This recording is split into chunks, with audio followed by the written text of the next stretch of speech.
ایک چلیں آپ بھی کہ لے لیتے ہیں کہ کویسچن یہ کیا تھا کہ پیپر میرج کی شرعی حیثیت کیا ہے۔ دیکھیں ہوتا یہ ہے کہ بعض اوقات انسان باہر جاتا ہے اور وہاں کی نیشنلٹی وغیرہ حاصل کرنے کے لیے، شہریت حاصل کرنے کے لیے وہیں کی کسی عورت سے نکاح کر لیتا ہے۔ تو بعض ممالک کے ایسے قوانین ہوتے ہیں کہ اگر آپ ان سے نکاح کر لیتے ہیں تو اب چونکہ آپ کو نیشنلٹی نہ دی جائے تو ان کی جو شہریت رکھنے والی ایک عورت ہے وہ کہاں جائے گی؟ تو وہ شوہر کے بغیر تو نہیں رہ سکتی، تو اس لیے پھر اس کو بھی دے دی جاتی ہے۔ تو اس میں بعض اوقات یوں ہوتا ہے کہ صرف پیپر میرج کی جاتی ہے کہ صرف پیپر فل کر لیتے ہیں، اس میں میاں بیوی کی حیثیت سے دونوں اپنے نام لکھوا لیتے ہیں۔ اب اس میں دو صورتیں ہوتی ہیں، ایک تو یہ کہ نکاح وغیرہ کچھ بھی نہیں ہوتا، بس یہ صرف ایک پیپر کی کاغذی کارروائی ہوتی ہے۔ عورت کہتی ہے اتنے پیسے مجھے دو، میں اپنے آپ کو بیوی شو کر دوں گی، وہ پیسے دے دیتے ہیں اور وہ اپنی راہ چلی جاتی ہے، وہ اپنے راستے پہ چلا جاتا ہے۔ تو یہ بہرحال غلط ہے، یہ بھی ناجائز ہے، بالکل صحیح نہیں ہے، کیونکہ یہ دھوکہ ہے، یہ جھوٹ ہے، یہ فراڈ ہے۔ اور میرے آقا صلی اللہ علیہ وسلم نے ارشاد فرمایا کہ دھوکہ اور جھوٹ تو کافر کے ساتھ بھی جائز نہیں ہے۔ یہ حدیث کا مفہوم آپ کو بتا رہا ہوں، کافر کے ساتھ بھی جائز نہیں ہے۔ لیکن ہم باہر کے ملک میں رہنے کے لیے، وہاں کی آسائشوں کے لیے، اور معاذ اللہ شاید اس کو جنت تصور کرتے ہوئے ہر قسم کے ناجائز کام کے لیے تیار ہو جاتے ہیں۔ حتیٰ کہ اگر ایسے میرے پاس کیسز آئے ہیں کہ اپنا ایمان بھی اگر داؤ پہ لگانا پڑے نا تو بولتے ہیں بعد میں تجدید ایمان کر لیں گے، پہلے یہ بتائیں کرنا کیا ہے۔ اس طرح کی صورتحال، تو بہرحال یہ گناہ ہوا۔ اور دوسری صورت یہ ہوتی ہے کہ واقعی وہ نکاح کرتے ہیں، باقاعدہ جو ایک نکاح کا طریقہ ہے، اور بعض اوقات میاں بیوی کی حیثیت سے رہنے بھی لگ جاتے ہیں، لیکن مطلب ان کا ارادہ نکاح کا نہیں، بس وہی ہے نیشنلٹی حاصل کرنے کا۔ تو یہ بالکل غلط چیز ہوتی ہے یہ، کیونکہ اس عورت کا کیا مذہب ہے، کیا اس کے کیا عقائد ہیں، کچھ معرفت نہیں ہوتی، صرف وہاں کی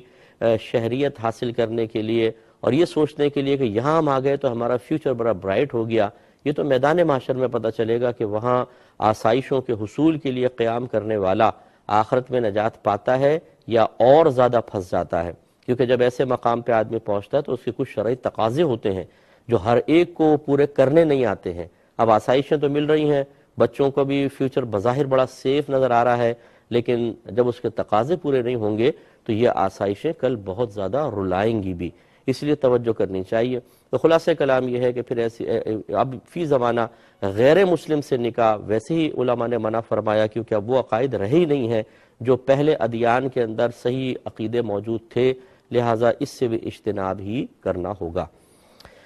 ایک کویسچن یہ کیا کہ عورت اور مرد کی نماز میں کوئی فرق ہوتا ہے کہ نہیں؟ تو چند فرق ہوتے ہیں فقہ حنفی کی روشنی میں عرض کر رہا ہوں کہ پہلا فرق تو ہے تکبیر لگانے کا، کہ مرد جو ہے وہ کانوں تک ہاتھ اٹھاتا ہے، عورت جو ہے وہ سینے تک ہاتھ اٹھائے گی، بس زیادہ سینے تک ہاتھ اٹھائے اور پھر سینے کے نیچے اپنے ہاتھ کو باندھ لے۔ بعض نے سینے کے اوپر کہا ہے، لیکن بہتر ہے تھوڑا سا سینے کے نیچے اس طرح ہاتھ باندھ لے عورت، کیونکہ عورت کو سمٹ کے فقہ حنفی کی روشنی میں سمٹ کے نماز ادا کرنی چاہیے۔ رکوع میں فرق یہ ہوتا ہے کہ مرد خود پھیل کے رکوع کرے گا اور سختی کے ساتھ کرے گا، یعنی اس کی ٹانگیں بالکل سیدھی ہونی چاہیے، ہاتھ میں بینڈ نہ ہو، بالکل سیدھے ہاتھ ہونے چاہیے، انگلیاں بہت زیادہ کھلی ہونی چاہیے اور پھیل کے کرے وہ، یعنی بہت پاؤں نہیں پھیلائے گا لیکن اچھی طرح اکڑ کر۔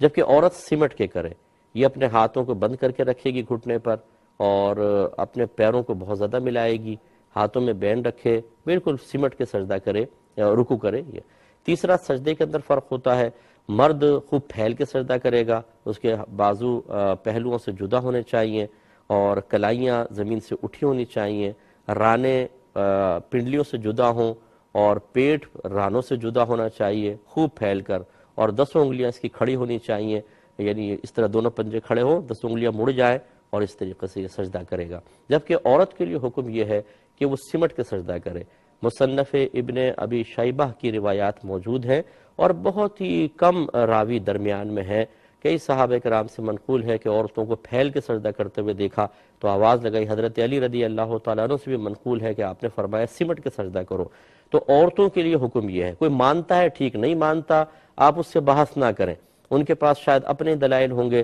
ورنہ آپ عورت کو مرد کی حیت میں سجدہ کرتے ہوئے دیکھ لیجئے، شرم و حیا بالکل نظر نہیں آئے گی، جبکہ ہمارا مذہب اسلام شرم و حیا کی تلقین کرتا ہے۔ پھیل کے سجدہ کرنا زیادہ سے زیادہ سنت ہوگا اور سنت ہے، اور سمٹنا اور عورت کو اپنا پردہ قائم رکھنا یہ قرآن و حدیث کی روشنی میں بہت زیادہ واجب رکھا گیا ہے. تو اس لیے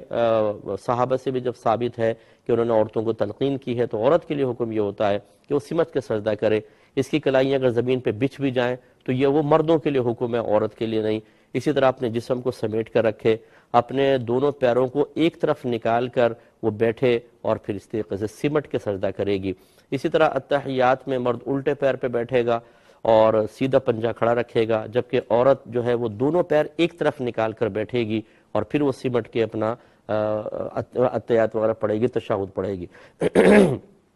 آپ غور کر لیجئے گا، ایک عورت پھیل کے بالکل مردوں کی طرح نماز پڑھ رہی ہو اور ایک اس طریقے سے نماز پڑھ رہی ہو، آپ دیکھیں گے کہ شرم و حیا اس عورت میں زیادہ نظر آئے گی، اس میں کم نظر آئے گی. تو یاد رکھیں کہ ویسے تو شرعی احکام جو نبی کریم صلی اللہ علیہ وسلم بیان فرماتے ہیں وہ مرد عورت دونوں کے لیے ہوتے ہیں، لیکن جب خود صحابہ کرام علیہم رضوان بعض احکام میں عورتوں کا استثناء فرما دیں تو پھر اس میں فرق پیدا ہو جاتا ہے اور فرق کرنا ہوتا ہے. تو اس لیے جو آپ کو بتایا اس پر عمل پیرا ہونا چاہیے.